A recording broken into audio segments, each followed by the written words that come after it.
Hello, I'm Amy Spatz, lecturer in clinical communication, and today I'd like to speak to you about sympathy, empathy, including two different kinds of empathy, emotional empathy and cognitive empathy. And then I'd like to end speaking about clinical empathy, which is really where we want to be by the end of this module, helping you to understand and bring that skill to life. So sympathy and empathy have a lot in common. We crave both, in fact.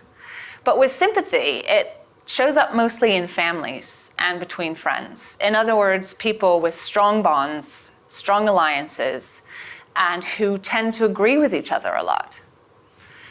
Empathy has some key differences, but before I go into those, let's stick with sympathy a little bit more.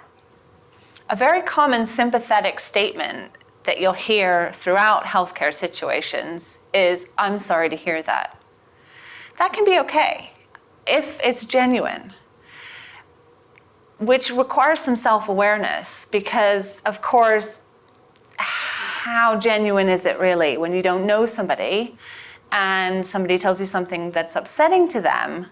Are we really going to be sympathetic to that? Or is it better to just try and understand what they're going through and say something empathic? Empathy then, what is empathy then?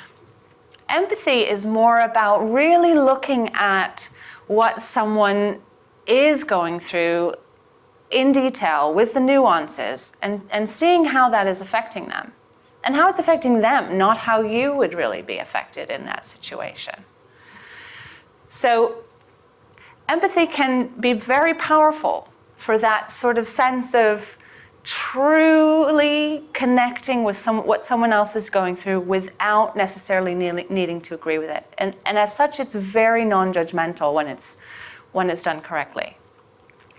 There are two kinds of empathy, which I think help us to have some awareness around the concept so that we can maintain that non-judgmentalism whilst also having some awareness for ourselves. So one kind of empathy is emotional empathy, sometimes called affective empathy as well. And all that means is that it's a feeling inside us. It's something that happens spontaneously, unconsciously perhaps, and it's only really through practice that we might even become really aware of when that is happening. It's easier to empathize emotionally or affectively when we've been through something similar to the person that we are listening to. It's also easier to do that when we do slightly agree. So in that regards, it's a little bit more like sympathy. It shows up non-verbally, emotional empathy, and it's not absolutely always necessary to say something. Sometimes people can just tell that we can see how they're feeling through our body language. We're going to focus more on that later on in the course. For cognitive empathy, that's more useful when we're struggling. I find that when maybe someone's angry with me, initially I'll find it very difficult to empathize. Nobody really likes to have someone angry with them. But if I really choose, if I really pause, take a step back and think about it, I might be able to see why that person is angry or upset or any other emotion that you could think of.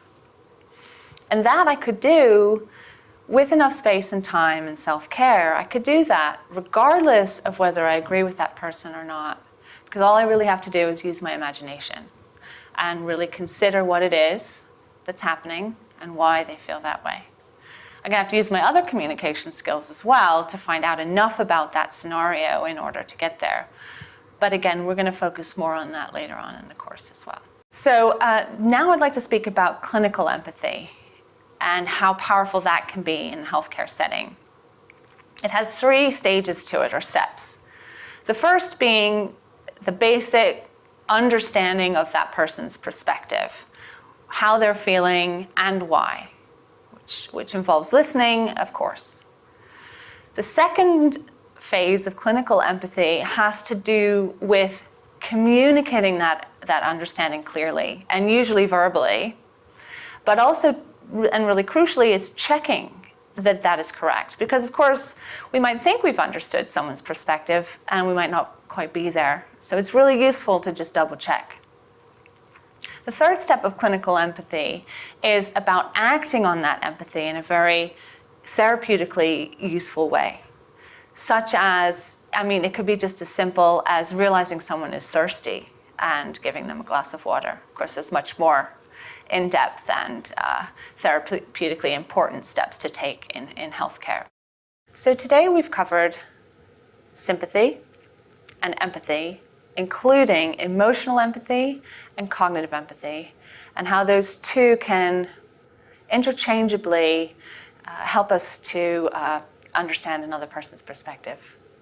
We've ended up with clinical empathy, which has 3 steps, and we've acknowledged how therapeutically it's important to be able to not only recognize what someone is going through, but also communicate it and act on it in a way that's helpful.